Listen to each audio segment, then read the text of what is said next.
오늘 저희들이 읽었던 로마서 8장 1절에서 11절 말씀 관련해서요. 그 제목을 보시면은 아마 본문에 나와 있지 않는 말인데 그 죄책감 없애기라고 이렇게 적었습니다. 이 본문 말씀하고 연관이 상당히 있는 내용 중에 하나가 우리가 이제 보통 구원도 이야기할 수 있는데 또 이 세상을 살아가면서 사람들이 좀 세상의 삶의 연수가 많아질수록 또 한편으로 쌓일 수 있는 게 죄책감입니다. 그래서 오늘 본문 말씀을 보면서 이 죄책감이 어떻게 없어질 수 있는지를 오늘 본문 말씀을 통해서 한번 생각해 봤으면 합니다. 저희들 이 지구촌에 많은 생물체가 있죠. 생물체가 있는데 그 중에서 이제 우리 이제 인간이 속해 있는 이제 생물학적으로 이야기하면 저희들도 이제 포유류인데요. 그 포유류 중에서 많은 포유류들이 있는데 인간하고 그 포유류들이 다른 거는 아마 한 가지일 것 같습니다. 그 많은 동물들도 우리 주변에 있는 가까이 있는 요새 많이 키우고 있는 개라든가 또는 고양이 또는 기타 등등 사람들하고 많이 생활하고 있는 말이라든가 또 옛날에는 우리나라도 소를 키우는 집들이 많았죠. 지금은 이제 고기로만 많이 쓰고 있는데 옛날에는 농사를 짓기 위해서 자식처럼 이렇게 지냈던 소도 있고 근데 그런 동물들이 어떻게 보게 되면은 거기에는 모성애도 있고 부성애도 있고 형제애도 동물들끼리 다 있고 기타 등등 사람들이 느끼는 감정 거의 느끼는 걸 아마 저희들이 다 알 수 있습니다. 근데 그런 동물들하고 저희 사람하고 한 가지 딱 차이가 있다고 저는 이제 개인적으로 생각합니다. 그게 뭔가 하면은 사람은 동물하고 틀리게 도대체 나는 누군가라고 생각하는 사람들이 좀 많습니다. 이 땅에 와서 지금 보통 동물들은 이제 여기에서 우리가 알고 있는 먹는 문제, 자는 문제, 아픈 문제만 해결되면은 특별히 많은 야생 동물들은 먹는 문제만 해결되면은 그 다음에 또 이제 아픈 문제 외에도 거의 다 문제가 없는데 사람들은 우리가 지금 보통 이야기할 수 있는 의식주 외에 혹은 이 땅에서 돈을 많이 벌었더라도 또는 이 땅에서 권세, 권력, 명예를 엄청나게 누리는 사람일지라도 그러니까 도대체 나는 누군가라고 생각하며 또는 도대체 나의 그러니까 지금 눈에 보이는 세상 외에 눈에 보이지 않는 세상이 있을 수 있다고 생각할 수 있는 동물 또는 포유류는 사람밖에 없는 것 같습니다. 물론 저희 사람들이 개의 생각을 읽을 수는 없어서 지금 개 그들도 자기들 조상을 생각하는지 모르겠지만 아마 그렇지는 않죠. 거의 그렇지는 않고 그래서 사람이 일반 동물들하고 틀린 점이 하나 있는데 영혼에 대한 또는 우리가 알지 못하는 세상 또 우리가 보통 교회 다니는 저희들 또는 종교인 또는 믿지 않는 많은 일반 세상 사람들도 뭔가 다른 세계, 다른 신이 있다고 생각하는 사람들이 많은 것 같습니다. 그래서 우리가 일반적으로 알 수 있는 동물들도 아마 도덕 있을 것 같고 양심도 조금 있습니다. 근데 우리가 이야기하는 아주 기본적인 부성애라든가 모성애라든가 형제애를 빼놓고는요, 양심은 그렇게 양심 때문에 두려워 떨지는 않는 것 같습니다. 동물이. 혹시 동물이 좀 생각을 할 수 있잖아요. 그래서 잘못을 했습니다. 자기 엄마한테. 그러면은 우리처럼 사람처럼요, 많이 두려워 떨고 그러지는 않은 것 같습니다. 일부는 좀 있는 것 같은데. 그래서 오늘 말씀을 보게 되면요, 무엇을 생각할 수 있나 하면은 사람은 이처럼 선에 대한 욕망이 요구가 또는 그렇게 선해지고 싶다라는 그런 강렬한 마음의 어떤 동기가 있는 것 같습니다. 그러다 보니 그런 거는 있는데 아쉽게도 이 말을 전하는 저나 또는 우리 모두가 자신을 보면 알 수 있듯이 선을 추구하거나 올바르다는 것을 알고 있기 때문에 그렇게 말과 행동을 해야 된다고 생각을 함에도 불구하고 우리 안에 또는 우리와 함께 있는 우리가 보통 이야기하는 죄라는 죄성 또는 약간 돌려서 이야기하면 아주 강한 이기심. 이기심이 없으면 안 되죠. 배고픈 이기심이 없으면은 그것을 배고픔을 못 느끼면 죽을 수밖에 없지 않습니까? 자야 되는데 수면에 대한 어떤 이기심, 욕구가 충족을 못 시킬 정도로 욕심이 없다고 그러면 그건 잠을 못 자면 죽을 수밖에 없는 게 사람인데 그거 외에 우리가 보통 이야기하는 선악이라는 문제에 대해서 사람은 좀 심각하게 생각하고 저 같은 경우도 많이 돌이켜보면은 어떤 일들이 많이 있냐면은 잘못한 거를 많이 생각할 때가 있는 것 같습니다.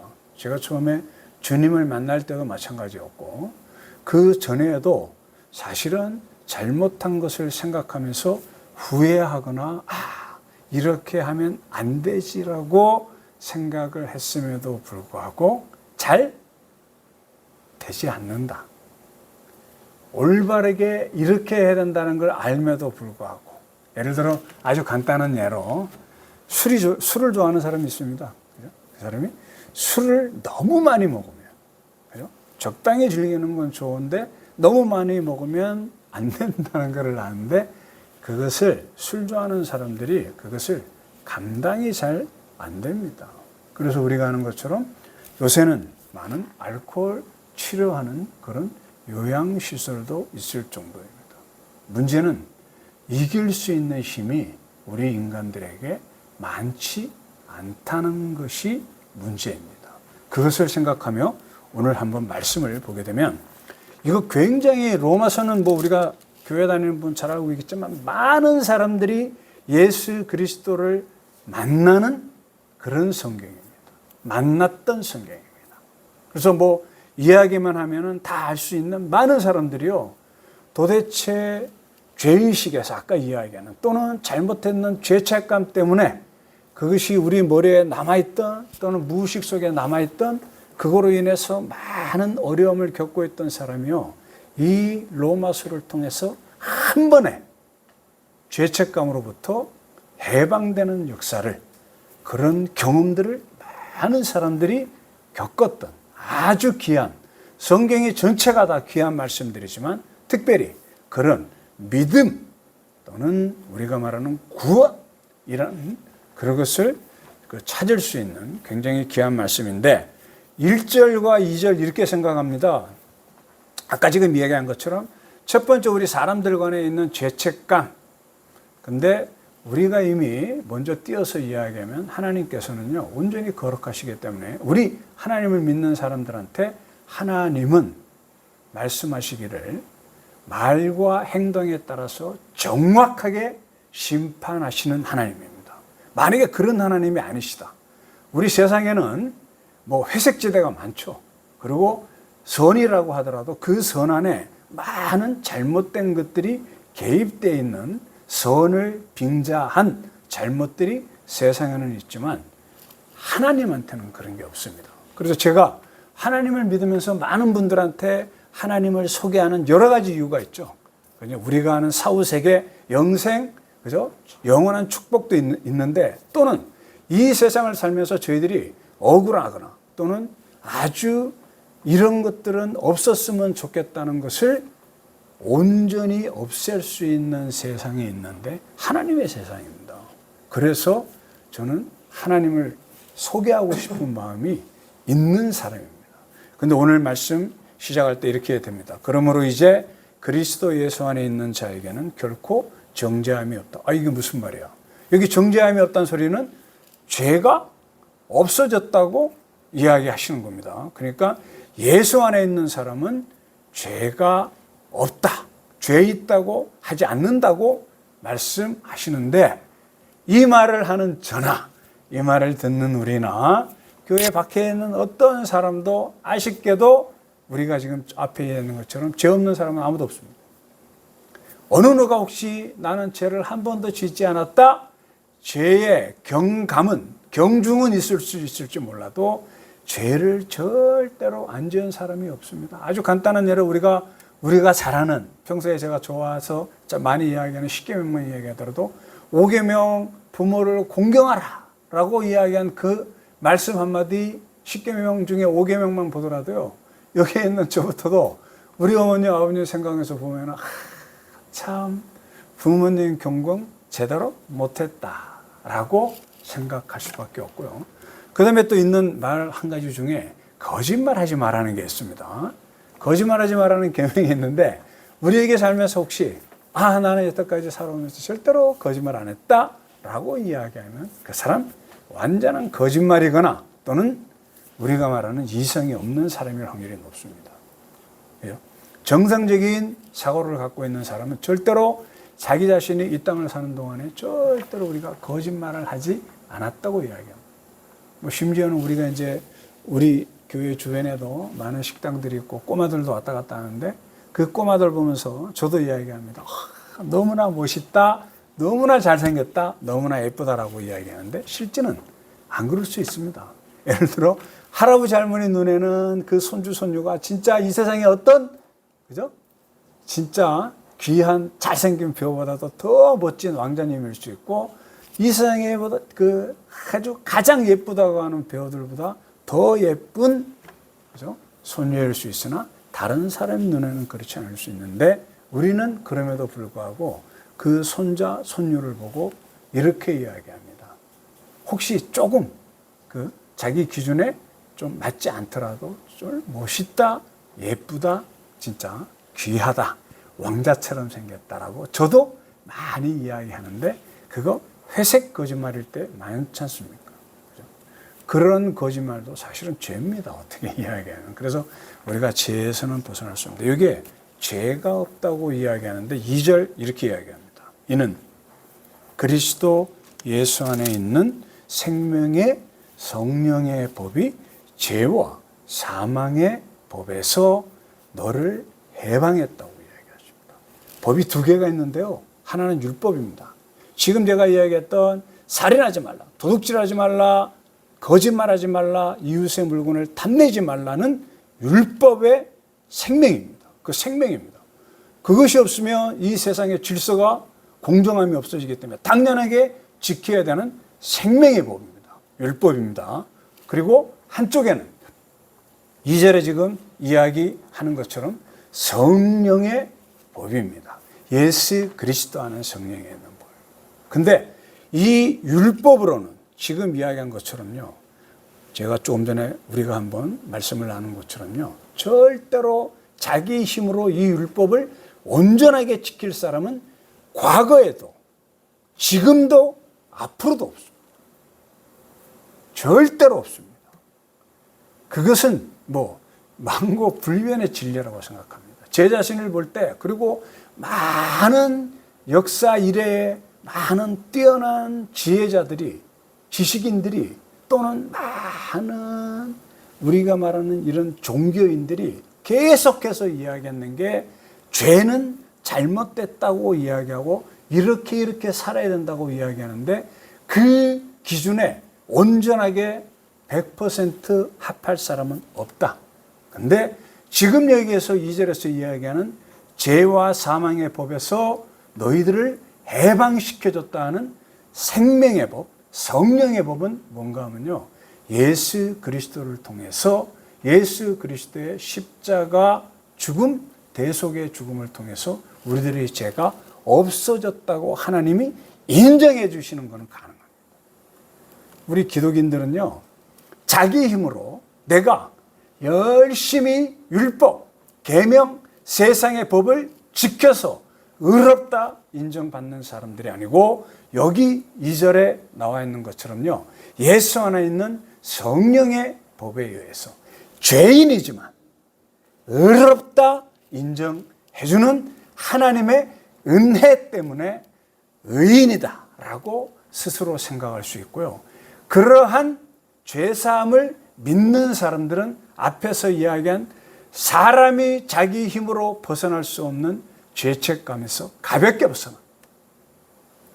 그 이후에 예수님을 영접한 이후에도 절대로 죄에서 벗어날 수 없는 게 우리 육신의 생명을 갖고 있는 사람들의 한계입니다. 그래서 아무리 주변에 있는 사람들이 저분은 진짜 하나님하고 거의 99.99%라고 사람들이 인정해 줄지 몰라도 하나님이 보시기에는요 0.0000001%도 하나님을 닮지 못합니다. 사람의 한계입니다. 그럼에도 불구하고 하나님은 예수 그리스도를 통해서 너는 의롭다라고 2절의 1절 말씀처럼 있는 말씀처럼 우리 3절 한번 같이 읽어보겠습니다. 뭐라고 이야기하는지 같이 한번 읽어볼게요. 율법이 육신으로 말미암아 연약하여 할 수 없는 그것을 하나님은 하시나니 곧 죄로 말미암아 자기 아들을 죄 있는 육신의 모양으로 보내어 육신의 죄를 정하사. 우리 모든 죄를요, 사람들에 있는 모든 죄를, 사람들이 죄를 벗어날 수 없음을 아시는 하나님께서 성자 하나님이 이 땅에 오셔서는 그 죄를 몽땅 안으셨습니다. 과거, 현재, 미래의 모든 죄를, 인류의 모든 죄를. 그래서 누구든지 내 힘으로 나는 죄인입니다.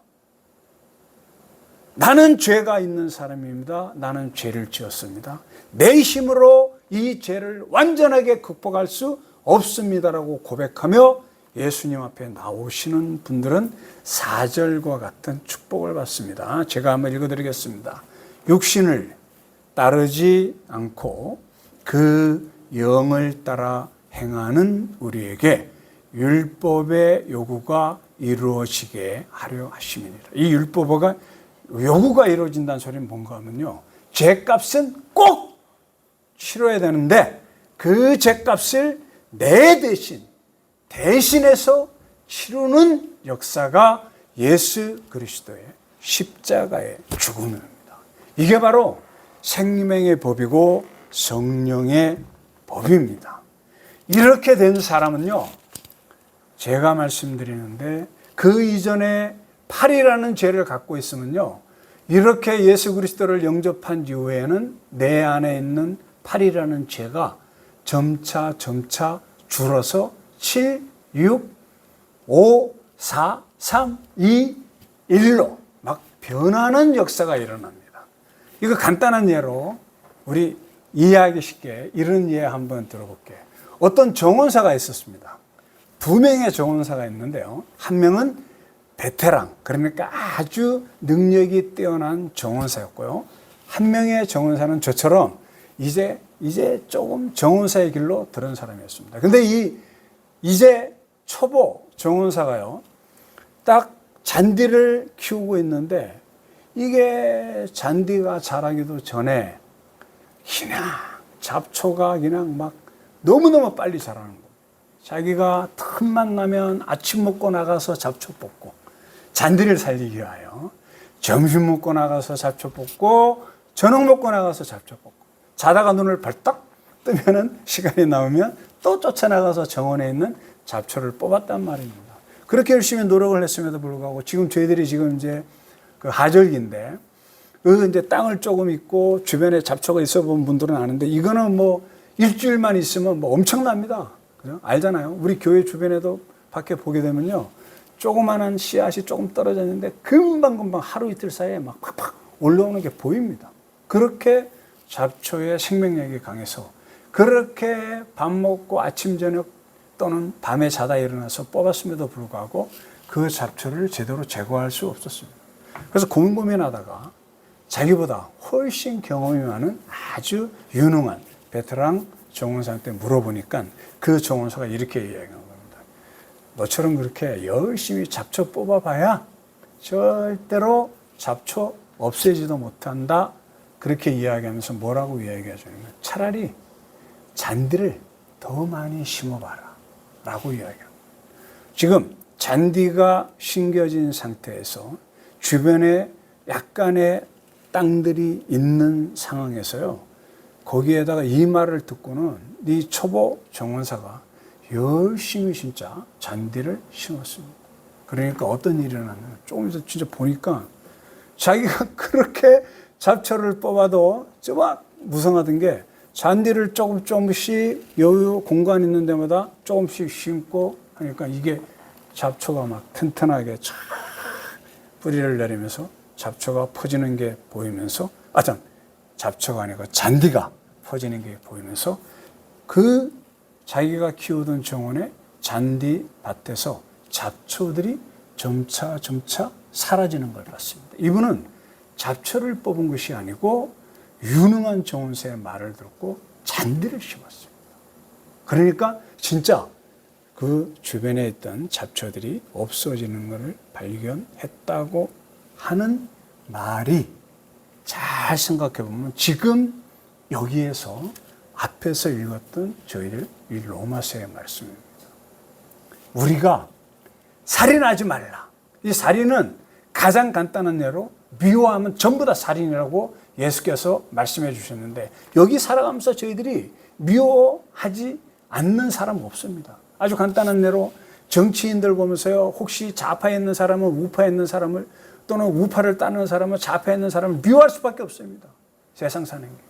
그 다음에 우리 혹시 또 보면서 주변에 있는 어떤 도둑이라든가 살인 강도의 이야기를 들으면 그 사람 미워할 수밖에 없습니다. 그리고요, 우리 집 옆에서 옆집이 있는데 그 사람이 불공정하게 우리 집을 괴롭히고 막 난리를 치면요, 그 사람 미워할 수밖에 없습니다. 여기에서 벗어날 수 있는 사람은 없습니다. 근데 그 미움을 예수께서는 살인이라고 말씀하셨어요. 아시지 않습니까? 미워하는 마음이 감당이 못해 주먹을 휘둘러서 상대방에 맞아 쓰러지면, 뇌진탕을 일으켜 죽으면 살인입니다. 권력이 있는 사람은 군대를 동원해서 전쟁을 일으킵니다. 또는 자기 나라의 경제적인 이익을 위해서 무력이라든가 여러 가지 재정적인 그런 방법을 써가지고 상대방을 갖다가 미워하는 마음이 있을 때 그 사람을 해코지 한단 말입니다. 여기에서 벗어날 수 있는 사람 절대로 없는데요, 여기에 지금 이야기하는 것처럼 우리 안에 있는 하나님의 말씀을 붙들고 열심히 따라가면, 살인하지 말라, 간음하지 말라, 도둑질하지 말라, 거짓말하지 말라, 이웃 물건 탐하지 말라라는 것, 거기에 신경 쓰는 게 아니고 하나님께서 말씀하시는 긍휼, 사랑, 공의, 정의, 우리가 말하는 온선함, 겸손함, 이런 말씀들의 생각을 두고 열심히 노력하는 겁니다. 잡초 놔두고 하나님의 말씀하시는 하나님의 뜻 따라가게 되면요, 우리 옆에 있는 잡초들이 없어지는 역사가 일어난다는 것. 이어지는 말씀입니다. 이렇게 얘기합니다. 5절, 육신을 따르는 자는 육신의 일을, 영을 따르는 자는 영의 일을 생각한다고 이야기합니다. 여기에 육신의 일은 뭡니까? 하나님의 뜻하고 상관이 없는 악한 일들, 율법에서 하지 말라고 하는 일들이라고 생각하시면 되고요. 이 영의 일들은 하나님이 하라고 하는데, 그게 어떤 일인가 하면요, 나쁜 것 하지 말라는 법이 아니고 좋은 것 하라는 이야기입니다. 뭔가 하면은 긍휼이 많은 말을 하라, 온유한 말을 해라, 겸손한 말을 해라, 섬기는 마음을 가져라 등등, 결정적으로 우리가 잘 아는 것처럼 우리가 이 땅을 살면서 하나님께 주신 계명 다 줄여서 하나로 하라고 그러면 뭐겠습니까? 하나님 사랑하는 마음과 함께 내 이웃을 내 몸과 같이 사랑하는 마음을 갖기 시작하면은 우리 마음속에 있는 율법이 하지 말라고 하는 잡초와 같은 것이 서서히 없어지는 역사, 그에 따라서 죄책감이 없어집니다. 왜 제가 지금 이 죄책감을 말씀드리냐면요, 이 현대에 있는 많은 사람들이요, 많은 물질을 누리는 것 같고, 우리가 과거에 있는 어느 시대보다도 아시겠지만 우리가 아는 한 1500년도쯤에 유럽의 전체 인구가 8500만이었습니다. 15세기, 1500년, 그러니까 16세기죠. 1500년 당시에, 지금부터 몇백 년 전에는요, 전 세계 인구 중에 유럽에 있는 전체 인구가 한 8500만. 우리나라 남북한 합친 그런 인구가 유럽에 살았습니다. 지금은 우리 전 세계 인구 한 30억 가까이 넘죠. 그런 세상에 살면서 우리가 말하는 하나님의 말씀이 조금씩 들어온 이 세상에 살면서 많은 사람들이 세상에 하나님께서 주시는 지혜 때문에 의학이 발달하고 과학이 발달한 대고로요, 많은 사람들이 의식주에서 엄청난 건 누리고 있습니다. 엄청나게 누리는데 그와는 반대로 지금 말씀드리는 몇백 년 전에 있는 사람들보다 물질적으로나 의식주로 진짜 많은 것을 누리고 살고 감사하며 사는 이런 세상임에도 불구하고 옛날보다는요, 지금 우리가 처음에 출발할 때 이야기했는 선을 사랑해야 되는, 정의를 사랑해야 되는 우리 사람들이 그렇지 못한 것 같습니다. 그래서 사람 죽이는 거를요, 눈 하나 깜짝하지 않습니다.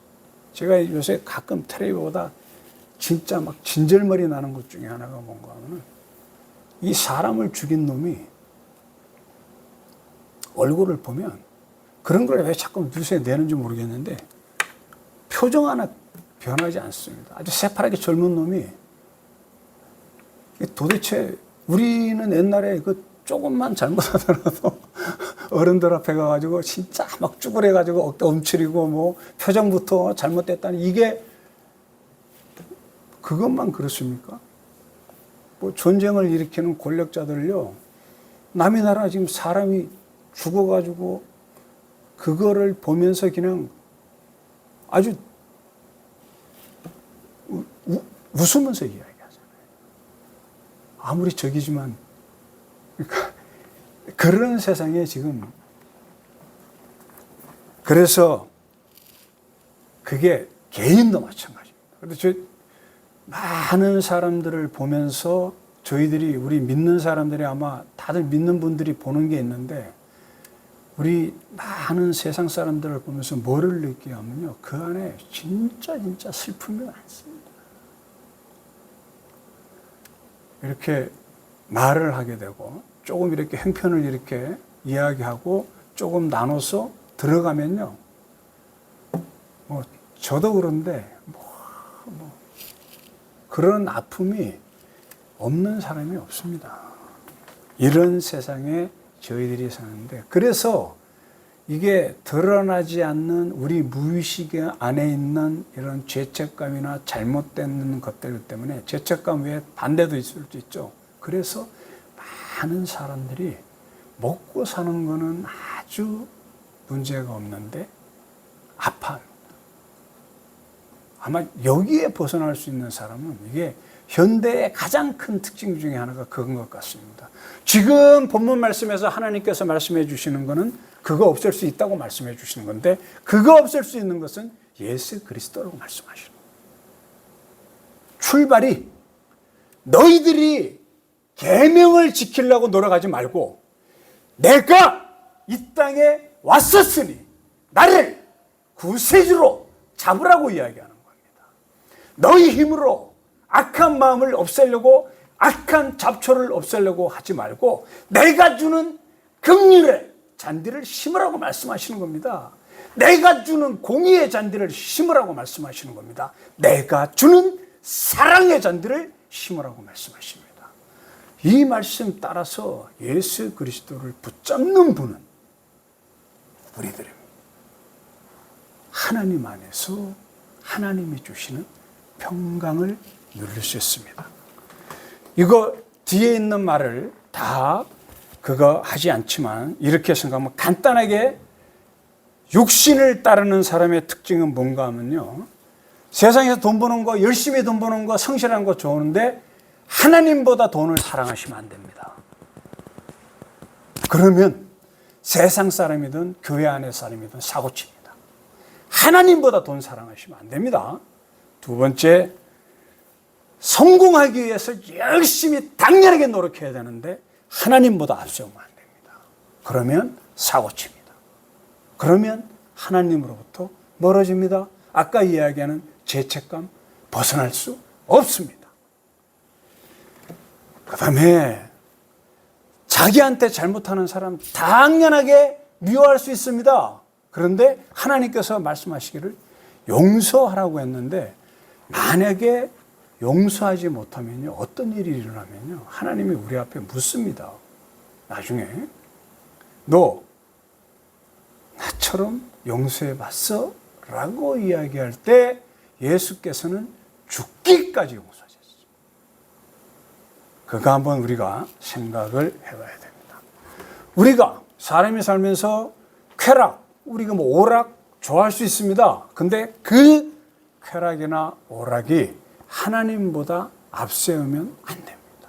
그리고 우리가 아는 세상의 정의 법을 하나님보다 앞세워도 안 됩니다. 우리가 따르는 정치의 사상을 하나님보다 앞세워도 절대로 안 됩니다. 그렇게 되면은 6절과 7절과 8절에 이렇게 읽진 않았지만 이렇게 되어 있습니다. 6절 말씀 보면은 나중에 하나님께서 심판하시는데 영원한 흥별이 있다고 분명하게 말씀해 주십니다. 육신의 생각은 사망이라고 말씀해 주십니다. 많은 사람들은 세상 끝을 나의 죽음 이후를 생각하지 아니하기 때문에 우리가 방만하게 살 수 있는데 하나님을 영접한 사람은 하느님 나라를 알고 있기 때문에 절대로 이 말씀을 무시할 수 없습니다. 육신의 생각은 하나님과 원수된다고 7절 말씀. 그 다음에 육신에 있는 자들은 하나님을 기쁘게 할 수 없다고 8절 분명하게 말씀을 해 주십니다. 그러나 우리가 읽었던 5절 후반절을 보시면 이렇게 되어 있죠. 영을 따르는 자는 영의 일을 생각하나니, 아까 얘기한 것처럼요, 하나님의 일을 생각하는 겁니다. 하나님의 뜻을 생각하는 겁니다. 완전하지 못하지만 하나님의 뜻을 생각하는 사람들 똑같이 6절 이하에 이런 축복이 있다고 말씀을 해 주십니다. 6절 뒤에 보시면 이렇게 나와 있습니다. 육신의 생각 앞은 사망인데 영의 생각은 생명과 평강이라고 이야기합니다. 아까 이 얘기한 식으로요. 저는 개인적으로 그렇게 생각합니다. 이 세상을 살면서 가장 행복한 사람은 돈이 많은 사람이 아니고요. 권력이 많은 사람이 아니고요. 잘생기고 이쁘게 생긴 사람이 아닙니다. 부모로부터 많은 것을 물려받은, 특별히 재물들을 물려받은 재벌 총수들이 아닙니다. 자기가 열심히 노력해서 또는 운이 좋아서 엄청난 재물을 가진 사람이 절대로 행복한 사람이 아닙니다. 생명을 가진 사람이 아닙니다. 간단한 예로 어떤 분이라고 우리가 이야기할 수 있지만 우리가 아는 재벌 총수들 중에 가정이 깨진 분들 많죠. 우리가 상식적으로 생각할 때 아니 도대체 그분이 왜? 라고 이야기하는데 그 깨진 가정 안에서 우리가 생각해 보십시오. 우리가 진짜 결혼 생활 어렵지만 그렇게 그 안에서 우리가 누리는 평안을, 가정이 깨진 분들은 그 평안, 가정의 평안을 못 누리는 겁니다. 그 안에 얼마나 많은 기쁨과 즐거움이 있습니까? 평안합니까? 그것을 못 누린다는 것을 우리가 보면 알 수 있다. 그 다음에 이렇게 영을 따르는 자 9절 보시게 되면요, 정확하게 이야기를 합니다. 육신에 있지 아니할 뿐 아니라 그리스도의 영이 있다. 앞에 이야기한 생명의 성령의 법, 성령 하나님께서 우리들과 함께 해주시며 이끌어 주십니다. 합력하여 선을 이루는 하나님, 이 천지 만물의 주인이신 창조주이신 하나님께서 보내주신 성령 하나님께서 우리들과 함께하는 그 큰 복을 우리가 누릴 수 있다. 절대로 이 세상 사람들이 누릴 수 없는 가장 큰 귀한 복을 우리가 누릴 수 있다고 정확하게 9절 말씀에서 이야기를 해 주십니다. 더 중요한 건요, 그 다음에 10절 말씀을 보게 되면요, 죄로 말미암아 몸은 죽게 됩니다. 그래서 아까 이야기한 것처럼요, 잡초인 죄를 없애려고 노력하는 것이 아니고요, 성령의 하나님인 잔디를 심게 되면요, 알아서 우리 안에 있는 죄들이 점차 몰러갑니다. 노름이라고 그러면은 목숨 걸고 좋아하고 집안 식구들이 다 굶어 죽어도 마누라를 팔아먹어도 노름을 해야 된다고 생각하던 사람이 예수 그리스도를 만나면 그 노름의 잡초를 없앴던 역사를 우리나라 초기에 예수 그리스도가 우리 이 땅에 들어왔던 그 시대에 우리는 많은 간증을 통해서 역사적인 사실을 통해서 알 수 있습니다. 술, 진짜 무엇보다도 좋아했던 사람들요, 자연스럽게 술과 멀어질 수 있는 역사 있습니다. 폭력 휘두르는 것을 지극히 당연하다고 생각했던 사람이 폭력을 죽기보다 싫어하는 역사가 예수 그리스도를 영접한 이후에 나타나는 그런 역사가 있다. 이렇게. 그래서 마지막으로 이렇게 예수 그리스도 안에서 죄책감을 없앨 수 있는 사람들, 이 땅에서 죄책감을 없앨 수 있을 뿐만이 아니라 하나님의 사람이 되는 축복이 오늘 저희들이 읽었던 10절과 11절의 말씀입니다. 특별히 11절 이렇게 되어 있습니다. 예수를 죽은 자 가운데서 살리신 이의 영이 너희 안에 거하시며, 그리스도 예수를 죽은 자 가운데서 살리시니가 너희 안에 거하시는 그의 영으로 말미암아 너희 죽으리 몸도 살리시리라. 이러한 축복 받으시는 여러분들 되시기 바랍니다. 이 땅에서 우리가 갖고 있는 마음의 소원, 하나님께 예수 그리스도를 내 안에 품은 사람들은 기도하면 하나님께서 들어주십니다. 그 하나님은 창조주 하나님이시고 전능의 하나님이시기 때문에 우리 이 땅의 구원도 이루어주십니다. 우리가 건강 문제 또는 물질 문제, 여러 가지 사람과의 관계 문제에 있어서 어렵고 힘든 거 있을 때 스스로 붙잡고 노력하고 이기려고 하지 마시고, 아버지 하나님이시여, 나는 이 전능자 하나님이시여 창조주 하나님을 믿사오니 나의 아버지 하나님, 하늘 아버지 하나님 해결하여 주십시오라고 기도하시기 바랍니다. 이루어 주십니다. 마지막은 우리가 이 땅의 생명이 다했을 때 11절 있는 말씀처럼 죄와는 상관이 없는 영원한 천국에서 하나님과 함께하는 영생의 축복 또한 하나님께서 허락하여 주십니다. 오늘 말씀 결론 아주 간단할 것 같습니다. 앞에 1, 2절에서 이야기한 것처럼 우리 안에 예수 그리스도를 영접하셨습니까? 그 예수 그리스도를 영접하신 사람은 3절 말씀처럼 생명의 법, 성령 하나님께서 함께 하시고 그 성령 하나님께서 붙잡아 주신 사람이 예수 안에서 하나님께서 주시는 하늘 평안, 영원한 생명의 평안, 축복 누릴 수 있다는 겁니다.